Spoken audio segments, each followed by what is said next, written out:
Bisnis corona tidak menguntungkan. Belakangan ini banyak sekali klaim yang bikin risih soal corona. Corona adalah konspirasi bisnis di balik pandemi. Tenaga kesehatan yang diuntungkan, semakin banyak ODP, PDP, pasien positif, maka semakin banyak pula fee-nya. Lalu apa benar jualan COVID-19 ini benar-benar menguntungkan? Mari kita lihat di lapangan. Biaya perawatan pasien COVID-19 mahal, memang benar, tapi tidak akan menguntungkan rumah sakit karena tidak sebanding dengan pembelian modal seperti hazmat, APD, dan juga sterilisasi serta obat-obatan yang harus disediakan bagi seluruh pasien. Jadi, logika sederhananya lebih baik merawat banyak pasien diare atau tipes daripada merawat pasien COVID-19. Modalnya tidak seimbang dengan keuntungannya. Ditambah lagi jumlah kunjungan di masa pandemi corona seperti ini, jumlah kunjungan rumah sakit menurun drastis hingga 80%. Ruang operasi ditutup, jam buka poliklinik dipersingkat.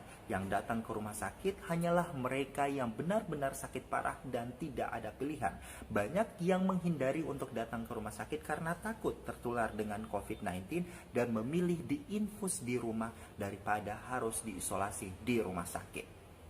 Rumah sakit adalah perusahaan jasa. Angka rawat inap terjun bebas, jelas sangat mempengaruhi biaya operasionalnya. Banyak rumah sakit yang harus merumahkan karyawan atau pekerja kontraknya. Gajian dipotong, insentif yang tertunda, bahkan THR yang tak kunjung datang.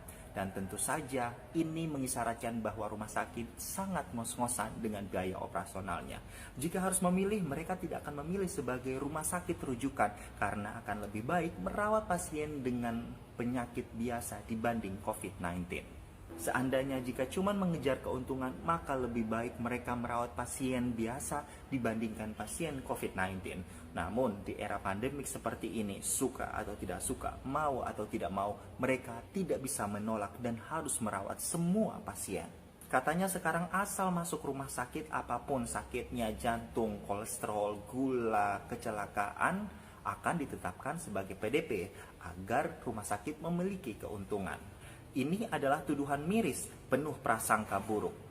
Penentuan status pasien didasarkan pada riwayat keluhan, pemeriksaan darah di laboratorium, pemeriksaan CT scan toraks, dan masih banyak lagi instrumen untuk menegakkan suatu diagnosa. Tidak serta-merta menjadi PDP. Hal ini bisa dibuktikan secara ilmiah dan didasari oleh hukum. Lantas kenapa semua dokter dan perawat harus mengenakan APD lengkap padahal pasien yang mereka tangani bukanlah pasien COVID-19? Benar, ini adalah hal utama yang harus dilakukan oleh seluruh tenaga medis untuk dapat melindungi mereka. Karena terkadang banyak pasien yang tidak berkata jujur dengan riwayat kontak positif dengan orang lain atau bahkan mereka tidak mengetahui bahwa mereka sudah tertular COVID-19.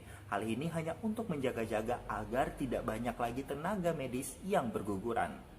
Sampai detik ini insentif yang dijanjikan pemerintah sepeser pun belum bisa dicairkan karena proses yang begitu panjang. Padahal tenaga kesehatan tidak pernah meminta, pemerintahlah yang menjanjikannya.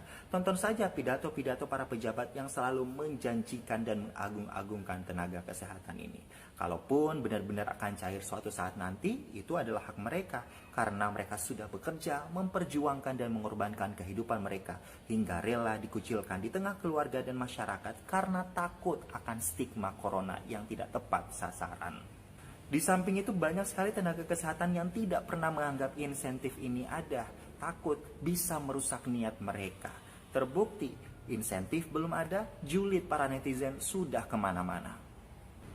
Tenaga kesehatan yang menjadi garda terdepan yang awalnya diagung-agungkan sebagai garda terdepan sebagai pahlawan kini dilihat sebagai penjahat, mafia pandemik bahkan hampir disamakan dengan para PKI.